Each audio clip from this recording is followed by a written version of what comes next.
Hello, welcome to Free Bible Commentary with Pastor Teacher Dr. Bob Utley. Be sure to visit Free Bible Commentary at www.freebiblecommentary.org. Now, here's Bob. We're going to be in Jonah today. Jonah is one of the most unusual, but really the most theological books in the Old Testament as far as the startling statement of God's love for Gentiles. Jonah is so different from all of the other minor prophets. And because of that, there has been much discussion. Is this an allegory or a parable or typology? But because Jesus quotes this quite often in the Gospels, I really think it's historical narrative. Jesus quotes it Matthew 12:39 and 40, 16:4, and Luke 11:29. So I think it's an actual occurrence. A real man named Jonah and a real preaching mission to Nineveh. Now the dates for Jonah are somewhat ambiguous. I've got a graphic I want to show you. We can walk through what we at least know about Nineveh. Nineveh is the capital of the Assyrian Empire.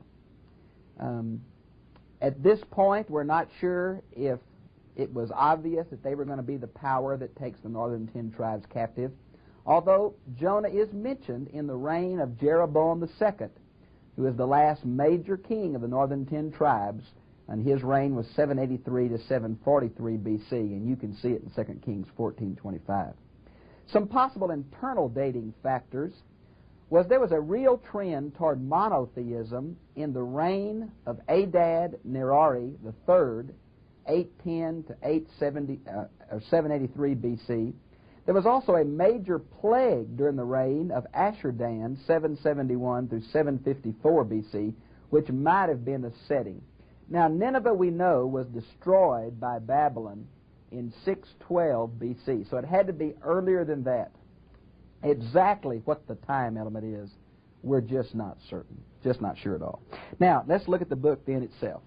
The word of the Lord came to Jonah. Now, the word Jonah means dove, and this is where some get it's a parable, meaning the nation of Israel, which is symbolized by a dove. The son of Amittai. Now, this is a very rare term, just like Jonah is. They only appear one other place in the Bible, and that's in that passage in 2 Kings 14:25. Arise and go. These are both imperatives in Hebrew. They're commands. Nineveh. Now, Nineveh is a name for Ishtar. This city was located on the Tigris River. The ruins are about a mile away, and here's a picture of those ruins. It was a powerful city, large city, that lasted for a long period of time. Now, notice if you would, the great city, and cry against it. Now, this same word cry is used then in verse 6 where the captain of the boat is going to say, call on your God. It's the very same term. Against it, for their wickedness has come up before me. Now, we learn from the cuneiform tablets that have been discovered archaeologically of the cruelty of this nation. There is no crueler nation that we've ever had on record. What it did, it skinned prisoners, it put hooks in their mouths, it did everything imaginable, these captured people. And I think that's probably what the wickedness is being referred to. But Jonah rose up to flee to Tarshish. He thought maybe he'd get away geographically. There's been much discussion about, did the Jews feel like that God was a God of Sinai only, or a storm god? Is that why they went after Baal, the fertility god? I think all of that is just pure baloney. I don't think Jonah really thought he could flee from God. He just was trying to run like all of us do, far enough and fast enough that God would just say, forget it, fella. But God is going to work with his prophet that's rebelling, just like God's going to work with rebellious people, the Assyrians that do not know him. Now, when it says Tarshish, Tarshish is one of those cities that there's been much speculation about. Now, here's a graphic I want to show you. It's mentioned in Genesis chapter 10, verse 4. Traditionally, it's been put in southern Spain. But new archaeological evidence seems to point toward the island of Sardinia. W.F. Albright, in studying on Sardinia, found the term used for smelter, and he thinks it's Sardinia too. Now, Snath thinks it refers to the mystical city at the far end of the earth. We would call it the far country, that kind of thing. And I'm not real sure which one of those it is. Tarshish. From the presence of the Lord. You might want to see Psalms 139, 7 through 12. So he went down to Joppa. That's modern Tel Aviv. It's a coastal town. It's the only natural coast on the Mediterranean coastline of Palestine. And found a ship.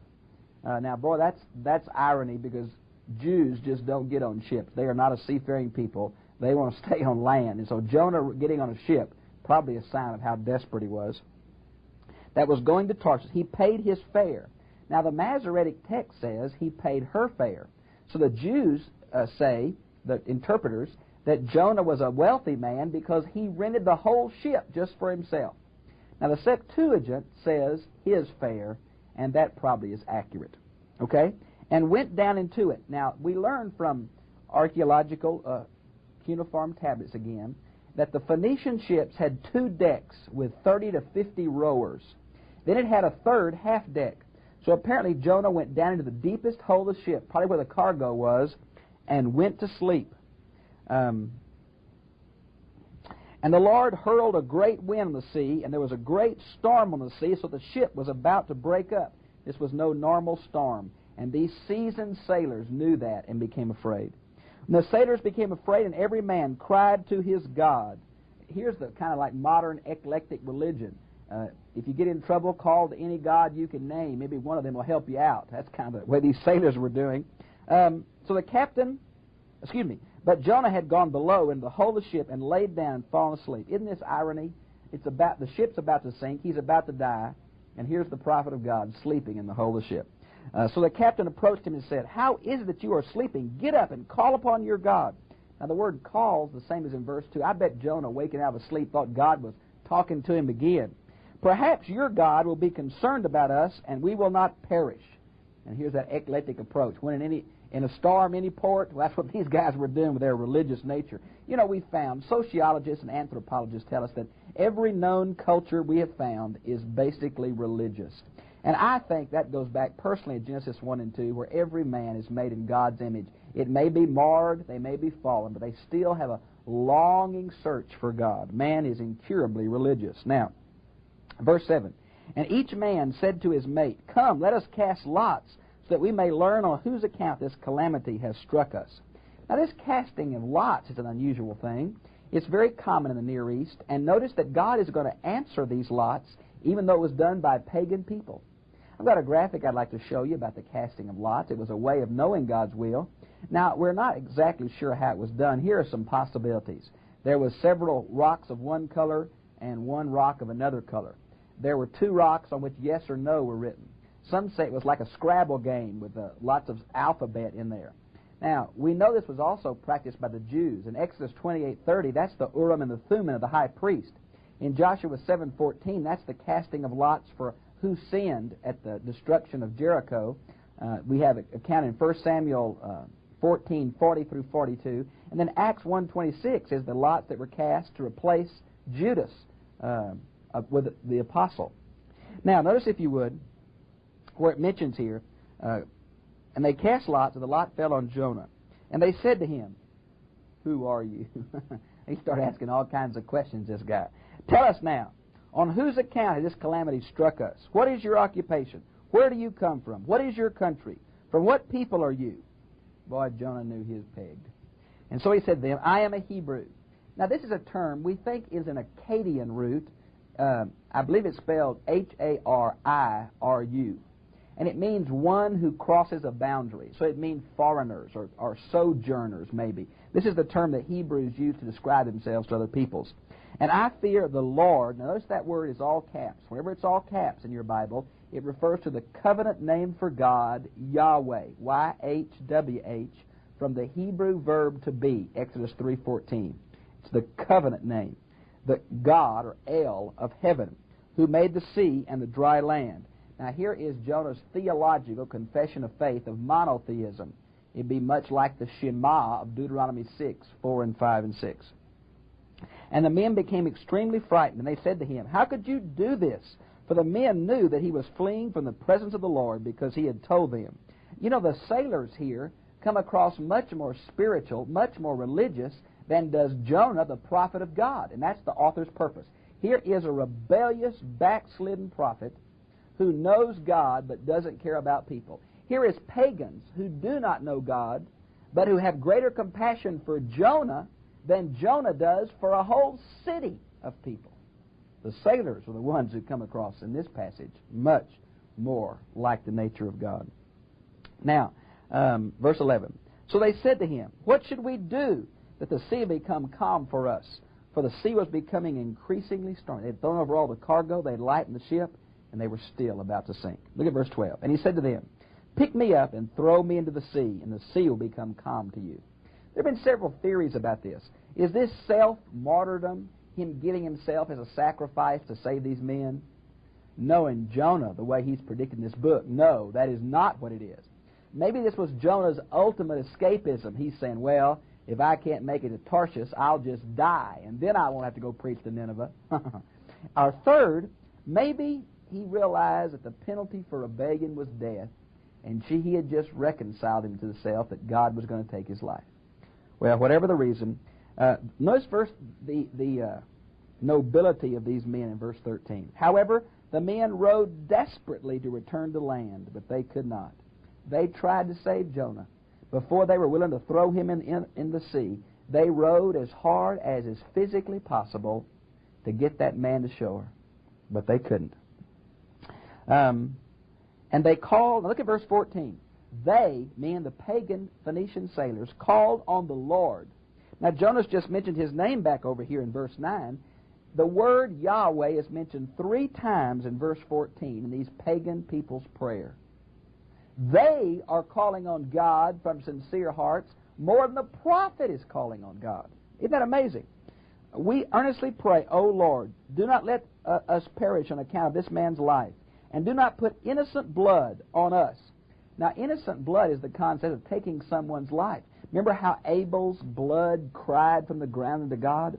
You might want to see Deuteronomy 21:8 and Matthew 27:24 and 25 for this Hebrew concept of innocent blood. Now, so they picked up Jonah, threw him into the sea, and the sea stopped its raging. And the men feared the Lord greatly, Yahweh. I guess they did. The storm coming up was miraculous and fiercer than those seasoned sailors expected. Number 2, when the lots fell on Jonah and they heard who he was and why he came, boy, they were afraid. And then when they threw him in the ocean and the ocean's calm, they knew they were dealing with a supernatural element. And I'm sure it did upset them and frighten them. Now, verse 17 in the Masoretic text is the first verse of chapter 2. And here's the consequences of Jonah's folly. And the Lord appointed a great fish to swallow Jonah. Now, appointed. This was not a special creation nor a special fish. God used an existing fish to swallow Jonah. Now, friends, I believe in a supernatural God. If I believe that God can cause the storm, and God can cause the lots to fall on Jonah, and God can cause the storm to stop when Jonah's thrown in the water, I have no problem at all that a fish can swallow Jonah and he can stay alive 3 days. Now, this whole discussion about was it a shark or a whale or a whatever, I don't know, and I don't care. I just believe that a fish swallowed Jonah. And I bet it was awful yucky in the belly of a fish. And Jonah was in the stomach of the fish 3 days and 3 nights. Now, in the New Testament, this is used as an example of Jesus being in the grave 3 days. Now, I don't think that is taught here. But I think Jesus, looking back in Matthew 12:40, wanted a cryptic reference to his own resurrection in 3 days, and he quotes this. But I don't think the people that heard him understood it, and I don't think the disciples understood it until they looked back. Maybe when Jesus was talking to them in the upper room or the 2 on the road to Emmaus, maybe he went back and covered this. I just don't know. God shows love for a rebellious prophet. He could have got someone else, but he was going to work with this man the way he's going to love those Assyrians and work with them. Now, in chapter 2, it's a poem. It's a poem. As the prophet is sinking down in the water, he's going to give a psalm of praise to God. And that's his psalm. Then Jonah prayed to the Lord his God from the stomach of the fish. I think I'd start praying myself in the stomach of the fish.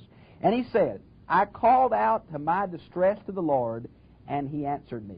Now, this is the most positive psalm you can imagine from a guy who's in the belly of a fish who's been swallowed because he was running from God. And he has no doubt God's going to get him out. No doubt at all. Now, he says, and He answered me, I cried for help from the depth of Sheol. Now, a little more literally, it's the belly of Sheol. Sheol is often personified as an animal eating large numbers of people. Sheol is synonymous to the Greek term Hades, and it was the holding place of the dead. It was, rabbinical theology says, it was split into two halves, paradise for the righteous and Tartarus for the wicked. Remember when Jesus said to that thief on the cross, today you'll be with me in paradise? Now, friends, He wasn't going back to heaven for 3 days. He was talking about Sheol. Now, I've done a tape that I think is really interesting called Where Did Jesus Go the 3 Days in the Grave? And it deals with the 4 biblical words about the holding place of the dead. Sheol, often called the pit or the grave. Hades, Tartarus, and Gehenna. And I hope you'll send for that tape. I think it'd be interesting to you. Where did Jesus go while He was in the grave? Now, Sheol in the Old Testament is considered to be in the ground. The etymology of this word is somewhat in dispute. Some think it comes to ask, either people asking to talk to the dead or the grave asking for more people. But some think it comes from the root hollow, which means a hollow cavern under the earth. Now, I get so tickled at people who say, well, the Bible's just made up, it's anti-scientific. The Bible is not anti-scientific. The Bible is pre-scientific. It is written in the language of description. Let me ask you a question. What do you do with your dead people? You put them in the ground. Well, guess where the ancients thought the dead lived? In the ground. It's as simple as that. You, in your scientific culture, said the sun rose. Now, you know the sun didn't rise. Blew that verb. The trick is, if you want to be accurate, you'd say, oh, what a beautiful earth rotation. But you don't. How about when you say the dew fell? Dew doesn't fall. See, even in our scientific day, we talk in the language of description. That's exactly what the Old Testament is, the language of description. It's not anti-scientific, it's pre-scientific. That's very important. Now, verse 3. Thou did cast me into the deep. Now, there are several allusions here. I don't know if you mark up your Bible like this. I use colored pens. If you can see all the yellow on there. Yeah, I think you can. I'll move it up a little bit. See all the yellow and pink and blue? All that yellow is on references to the ocean. He's going to sink down into the seaweeds. The billows are going to overflow him. He's really dealing with these water metaphors as he's in the belly of that fish, and I can sure understand that. The breakers and billows pass over me. But notice in verse 4, he talked about the temple. He says, I've been expelled from thy sight, which means he's been cut off from the temple. Nevertheless, I will look again toward thy holy temple. He's got faith that his eyes are going to see that temple again. Just like Job said, I know that my Redeemer lives, and with my eyes I'll see Him on the earth. Boy, Job had the same kind of faith. He says, I may be in the belly of a fish now, but I'm going to see that temple again. I'm going to pray again. I'm going to be in God's presence again. Boy, he's positive. I want to tell you.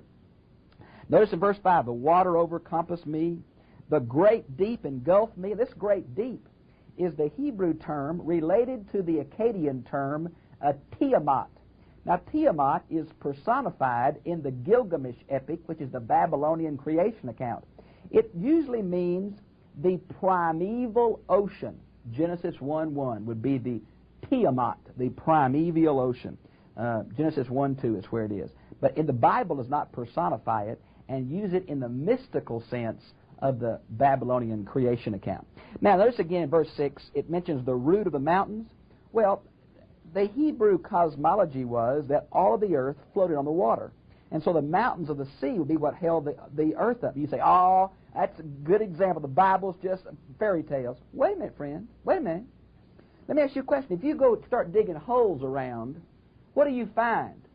Well, if you're lucky, you find oil. But if you don't, you find water. It may be fresh water. It may be salt water. So the ancients believed that the earth floated on water. Now, it's just the language of description. It has nothing to do with science. That's what it's saying here. Now, notice in verse 6, the term from the pit. Now, that's used quite often as a synonym for Sheol. Okay? The pit. In verse 7, he says, I'm going to pray to you again into the holy temple. And notice in verse 9, he's going to sacrifice again. This guy believes God's going to get him out of the belly of this fish. He really believes he's going to be back in Jerusalem. I bet when that in verse 10, when that fish vomited him up on the land, he didn't head for Jerusalem first. Guess where he headed to? Whoop! Nineveh. He didn't want to get back in that fish again. You can bet that. So here we have a prayer of thanksgiving and deliverance before he's ever delivered. And I'm sure Jonah went back and worshiped and sacrificed and paid his vow of praise. But he's going through that task he didn't want to do because God's trying to show him that God loves all people. Friends, I'd rather worship with these sailors than I had this Hebrew prophet. These sailors come across a lot better folks than this Hebrew prophet. And that's chapters 1 and 2 of Jonah. Next week, we're going to be covering 3 and 4. And I'd like to ask you a favor. I'd like for you to read it ahead of time and write out the central idea or the topical sentence for every paragraph in chapters 3 and 4. And I'm going to include a worksheet with these 2 lessons for you to do that. Put the topical sentence in your own words, write in one sentence what every paragraph means. And I think when you see the central truth of the book of Jonah, it's going to surprise you as an Old Testament book. I think it's one of the greatest affirmations of the love and mercy and long-suffering patience of God of any book in all the Bible. This Hebrew prophet is one who just seems to always stick his foot in his mouth. And I can certainly relate to that. There are a couple of very good commentaries that I think if you're going to deal with the book of Jonah, you might want to see if you have them available to you. A good set on the Old Testament is the New International Commentary Series, and Jonah has a volume. And it is detailed, it is excellent, it is good exegesis, it's excellent application. And of all, I like that whole series, both in the New Testament and Old Testament. If you're looking for a good commentary series, it's not complete yet, but they're working on it, and it's an excellent, excellent commentary series. Now, I usually don't recommend the Broadman commentary because I think it's usually lousy in the Old Testament. But this one on Jonah is pretty good. And I think it's volume 7, and it'll be very helpful to you. And those are the 2 that I recommend. So I hope you'll get one of those. When you're studying the Bible, if you don't pray about it before you come to the Bible, if you don't write these questions out in your own words before you let other men's opinions influence you, I think you're going to be led astray, or at least led down their paths and not let the Holy Spirit work through you. But after you've done all you can in praying and looking up parallel passages and